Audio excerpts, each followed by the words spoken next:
On the evening of November 12th, Kaylee Gonsalves and Madison Morgan were at a local bar and were later at a food truck in downtown Moscow. They arrived home at approximately 1:45 a.m. on the morning of November 13th. Ethan Chapin and Xana Kernodle were at the Sigma Chi house before also arriving home at approximately 1:45 a.m. Two surviving roommates were also out in the community, and they returned home at approximately 1 a.m. and did not wake up until later that morning. Just before noon that morning, someone found the bodies of Ethan Chapin, Xana Kernodle, Maddie Mogan, and Kaylee Gonsalves. 4 University of Idaho students, and as more time passes without an arrest, we are learning new details about the morning police got the news that turned the town upside down.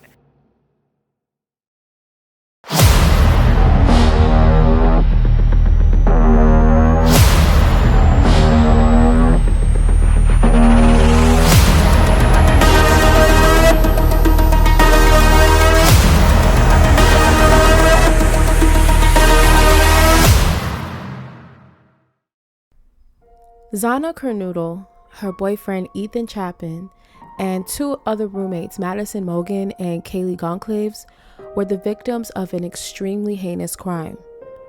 After dispatchers received a 911 call at 11:58 a.m., officers from the Moscow Police Department arrived at the 3-story, 6-bedroom off-campus house. Initially, the roommates thought that the victims were passed out and didn't think anything of it, and called other friends to the house before they realized what really happened and dialed 911. Upon arriving at the house, the other friends noticed something wasn't right when they noticed that their roommates still hadn't gotten up, and at that point, that's when authorities were alerted. According to Latah County Coroner Catherine Mabott, all 4 victims were stabbed to death, and their deaths were ruled homicides. She suspected that the victims were killed with a very large knife. Investigators later stated they were searching for a quote-unquote Rambo-style weapon, which they believe was used to inflict fatal wounds on the 4 college students. The 4 students were allegedly attacked while sleeping. They had defensive wounds, indicating that they fought back against their murderer. Despite being cleared of suspicion, a lot of people wonder, how did the other 2 roommates sleep through such a vicious attack? Because the killer probably snuck in when everyone was asleep, investigators think that the killer had the advantage of surprise. Furthermore, they believe he may have killed his victims by leaving them incapacitated and unable to scream. Campus security sent out an alert to students at the University of Idaho immediately following the murders. The Moscow Police Department would end the alert a few hours later, telling the public not to worry and that the murders were targeted. However, just a few days later, the Moscow Police Department backtracked on that statement.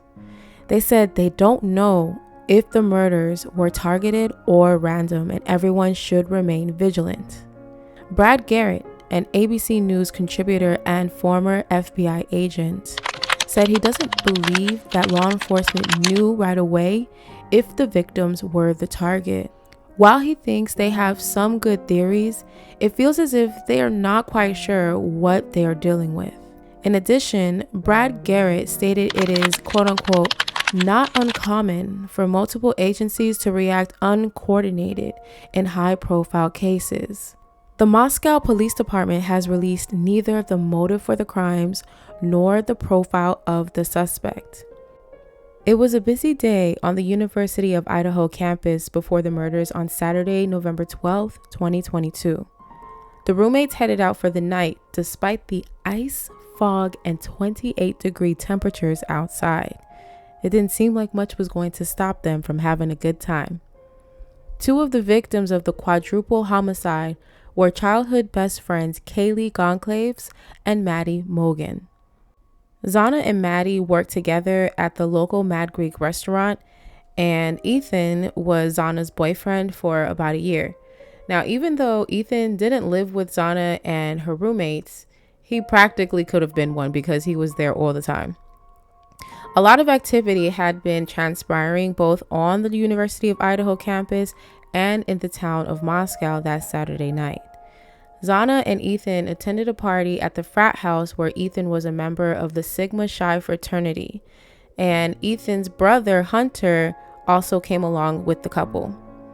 Now, Ethan was one of 3 children. He was actually a triplet, and his sister Maisie was also a student at the University of Idaho as well. Maddie and Kaylee headed to a bar before stopping at a food truck for a late night snack. A little after 1:45 a.m., the 2 best friends climbed into bed with each other and fell asleep. The last time Zana's father heard from her was around midnight, and he said she was sounding very happy and doing well. It didn't seem like there was any issues going on, so it would have been impossible for him to predict that there would be a brutal assault to take place in just a few hours. Law enforcement officials have not identified the other 2 roommates who got home first at around 1 a.m. And after getting home, Maddie and Kaylee made repeated phone calls to the same phone number. And according to Kaylee's sister, those phone calls were being made to a Jack Decor, who was the ex-boyfriend to Kaylee, and they had dated for several years before splitting up amicably. The Moscow Police Department does not suspect that Kaylee's ex has anything to do with the crimes. Investigators assumed that the murders were a crime of passion and looked extensively into a theory that Kaylee had a stalker, but never found any evidence of the claim. Although Kaylee's father did say that his daughter confided in him that she thought she may have had a stalker who made her feel uncomfortable. Police seized 5 nearby vehicles and collected the contents of 3 dumpsters on the street where the house is located. Idaho State Police Forensic Services has tested and analyzed the crime scene evidence, and detectives will continue to receive additional test results. According to the police, they won't release any test results to the public to preserve the investigation's integrity. In a press release, police say they remain confident the murders were a targeted attack, but have not determined if the target was the house itself or the people occupying it. During the investigation, Moscow police collected over 1,000 pieces of physical evidence and 4,000 photos of the crime scene. Many true crime enthusiasts recognize the eerily similarities between Idaho's quadruple murders and the 1990 Gainesville Ripper murders. In 1990, serial killer Danny Rolling murdered 5 students at the University of Florida and surrounding colleges over a 4-day period. 2 of those murders occurred on August 24, 1990, when Danny Rolling broke into the apartment of freshmen Sonia Larson and Christina Powell. One night later, Christina Hoyt was stabbed and decapitated in her apartment. She was part of the law force and putting herself through school when this happened to her. Danny Rolling left her decapitated head on a shelf for display. And 2 days after that, Tracy Pauls and her male roommate Manny Taboda were stabbed to death after a break-in in their home. And all of the crimes were later linked to Danny Rolling, who was arrested. In 1994, he was found guilty and sentenced to death, and he was eventually executed in the year of 2006. Horror writer Wes Craven was inspired to create the very popular Scream franchise by Danny Rolling's brutal crime spree. After the murders, the University of Florida administration canceled classes for an entire week, and no one ventured out alone during the day or night without a baseball bat because they were so scared. And furthermore, the students slept in shifts to ensure someone was awake at all times to prevent a sneak attack. Nearly 700 students left campus by August due to these horrific crimes, fearing for their lives. The town of Moscow and students at the University of Idaho are basically experiencing the same thing. And since the quadruple homicide, Moscow police have received an influx of 911 calls. 2 days after the crime, a woman called the police to report that someone was shining a light into her window and repeatedly banging on her door. According to police logs, police responded to the call, but there was no report taken. And on November 24th, someone reported that an employee at a local cafe had received a threatening note on the back of a receipt. Several men were reportedly acting suspiciously at the corner club on November 26th. And this is the same corner club that Kaylee and Madison hung out at hours before they were killed. Now, over 20 calls were received by the police on Thanksgiving, including 4 reports of suspicious people or circumstances. There have always been numerous unsubstantiated rumors that the quadruple murders in Idaho are connected to a stabbing in Washington in 1999 and a 2021 murder in Oregon. As far as the Oregon murder in 2021, Travis and Jamelyn Jutin were attacked in their home around 3 a.m. Travis died of multiple stab wounds at the age of 26. Jamelyn, his wife, who was 24 at the time, was stabbed 19 times. And according to the friends of the couple, Travis actually saved his wife from the attacker.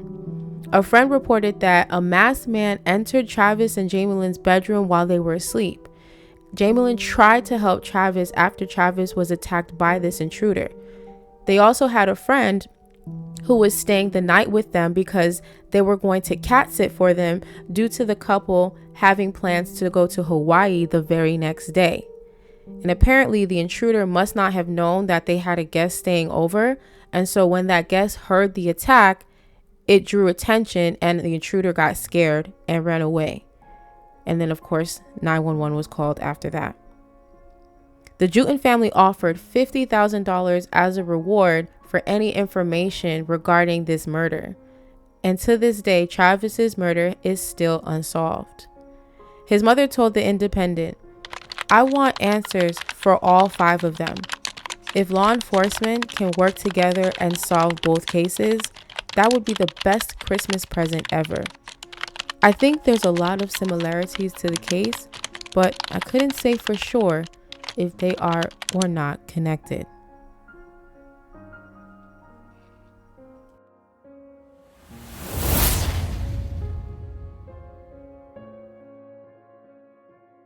In conjunction with the Pennsylvania State Police, Federal Bureau of Investigation, detectives arrested 28-year-old Brian Christopher Kohlberger in Albrightsville, Pennsylvania, on a warrant for murders of Ethan, Zana, Madison, and Kaylee. I want to personally thank these agencies for their assistance in this case. Kohlberger resides in Pullman, Washington, and is a graduate student at Washington State University. This is not the end of this investigation. In fact, this is a new beginning. You all now know the name of the person who's been charged with these offenses. Please get that information out there. Please ask the public, anyone who knows about this individual, to come forward, call the tip line, report anything you know about him to help the investigators and eventually our office and the court system understand fully everything there is to know about not only the individual, but what happened and why. So, as we just saw, Brian Kohlberger has been officially arrested and is being charged with the murders of Kaylee, Ethan, Zana, and Maddie. And specifically, he's being charged with 4 counts of first-degree murder and 1 count of felony burglary. So, this is great news for the Idaho 4. But of course, this is just the beginning. They still have a long way to go. They need to understand why he did what he did and just kind of get more information regarding this guy, Brian. So just like they said, if y'all have any information or know someone who knows someone who knows someone, make sure you hit up Moscow Police Department with any details that you may have. Now, there were some other things that they did mention, such as Brian was caught at his parents' home in Pennsylvania, which is interesting because they also said that he had his own apartment in Pullman, Washington, which means he was definitely hiding out. That sounds like guilty activity if you ask me. And in addition to that, They even went on to say that they were sealing the affidavit, which has information regarding the justification of the police arresting Brian. Now, another question I had that they did also answer as well, which is, how did they determine that he was the guy, the perpetrator, the one to arrest? And unfortunately, they didn't give any details on how they suspected Brian, but I'm sure later down the line, if he actually is found guilty, the information will come out. So basically, they are trying to be super careful right now because anything can possibly get this guy off if done incorrectly. And the last thing they need is to let this guy slip through their fingers.